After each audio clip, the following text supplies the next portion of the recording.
Mixed by Aditya Recording Studio, Gopalganj.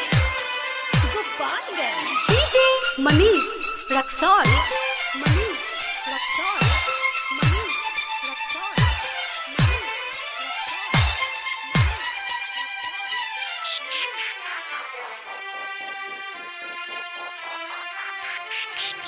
करिले गुहार परी पैया हो हे सरस्वती मैया हो।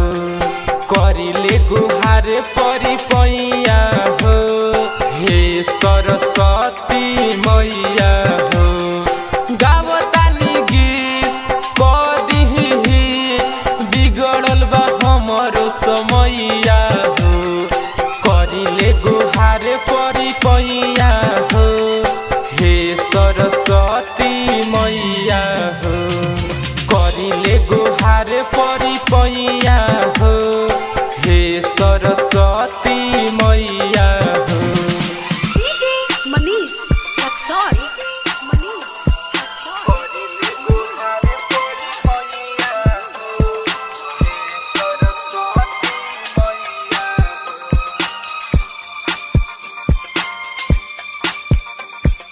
करिले गुहार परी पैया हो हे सरस्वती मैया हो।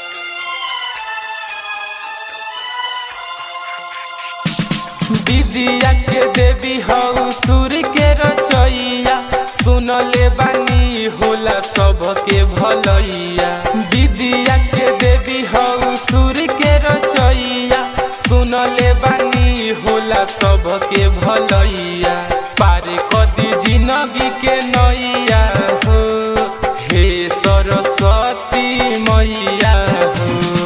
करिले गुहार परी पैया हो हे सरस्वती मैया हो। DJ Manish Raksol.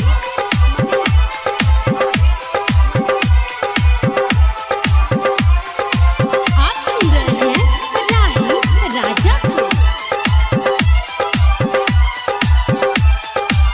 करिले गुहार परी पैया हो हे सरस्वती मैया हो। मूर्ख से ज्ञानी तू ही तो बनावेलू। सुतल भगिया तू ही तो जगावेलू। मूर्ख से ज्ञानी तू ही तो बनावेलू। सुतल भगिया तू ही तो जगावेलू। दे दो तनी आचरा के छैया हो हे सरस्वती मैया हो। करिले गुहार परी पैया हो हे सरस्वती मैया हो। DJ Manish Raksol.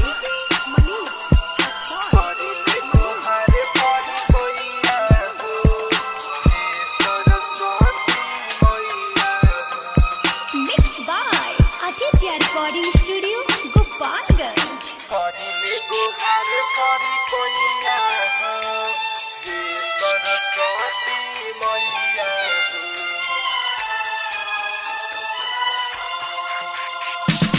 आदमापुर के रंजन लिखेला भजनिया।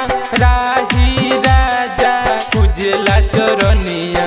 आदमापुर के रंजन लिखेला भजनिया।